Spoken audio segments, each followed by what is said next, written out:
இன்றைய செய்திகள். தமிழக அரசியலில் புதிய அதிரடி. மக்கள் சக்தி இயக்கம் என்ற பெயரில் பிறந்த நாளன்று தனி கட்சி தொடங்குகிறார் அண்ணாமலை. தமிழக பாஜகவின் முன்னாள் தலைவர் அண்ணாமலை புதிய அரசியல் பாதையை நோக்கி அடியெடுத்து வைத்திருப்பதாக தகவல்கள் கசிகின்றன. இது குறித்த விரிவான பார்வையை இப்பொழுது பார்க்கலாம். பரபரப்பின் பின்னணி. கடந்த சில நாட்களாகவே தமிழக அரசியல் வட்டாரத்தில் அண்ணாமலையின் அடுத்த கட்ட நகர்வு என்ன என்ற கேள்வி எழுந்து வந்தது. கடந்த ஓராண்டாகவே கட்சி பொறுப்புகளில் அவர் பெரிதாக முன்னிறுத்தப்படாத சூழலில் அவரது ஆதரவாளர்கள் மத்தியில் ஒருவித அதிருப்தி நீடித்து வந்தது. இந்த சூழலில்தான் அவர் டெல்லி பயணம் மேற்கொண்டிருப்பது அரசியல் களத்தில் பெரும் விவாதத்தை கிளப்பியுள்ளது. IPS அதிகாரியாக தனது பணியை தொடங்கி தமிழக பாஜகவின் முகமாக உயர்ந்தவர் அண்ணாமலை.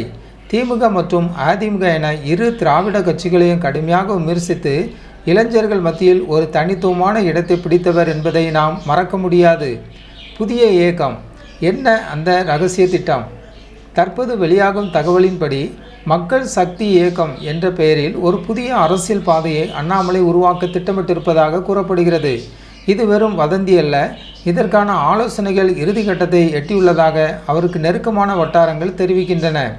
முக்கியமான அம்சம் என்னவென்றால், இந்த திட்டம் டெல்லி மேலிடத்தின் குறிப்பாக உள்துறை அமைச்சர் அமித்ஷாவின் ஆசியுடன் முன்னெடுக்கப்படுவதாக தகவல்கள் கசிந்துள்ளன.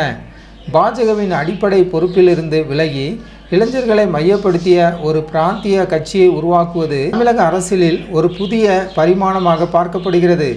அரசியல் ஆய்வாளர்களின் பார்வை. தமிழக அரசியல் வரலாற்றிலே ஒரு தேசிய கட்சியின் மாநில தலைவர் தானாக முன்வந்து பொறுப்பிலிருந்து விலகி புதிய இளைஞர் அமைப்பை தொடங்குவது இதுவே முதல் முறை என்கிறார்கள் அரசியல் பார்வையாளர்கள். குறிப்பாக விஜய் அவர்களின் அரசியல் வருகைக்கு பிறகு தமிழக இளைஞர்களின் வாக்கு வங்கி எதை நோக்கி நகர்கிறது என்பது முக்கியமானதாக மாறியுள்ளது.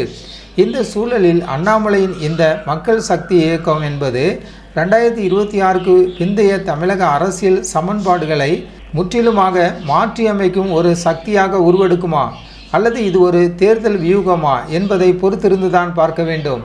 தன்னுடைய பிறந்த நாளில் இந்த புதிய அரசியல் பயணம் குறித்த அதிகாரப்பூர்வ அறிவிப்பை அண்ணாமலை வெளியிடுவார் என்று எதிர்பார்க்கப்படுகிறது.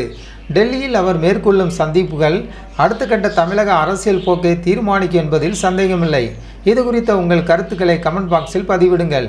மேலும் பல அரசியல் செய்திகளை உடனுக்குடன் தெரிந்து கொள்ள நமது மரியா நோவா நியூஸ் சேனலை சப்ஸ்கிரைப் செய்யுங்கள்.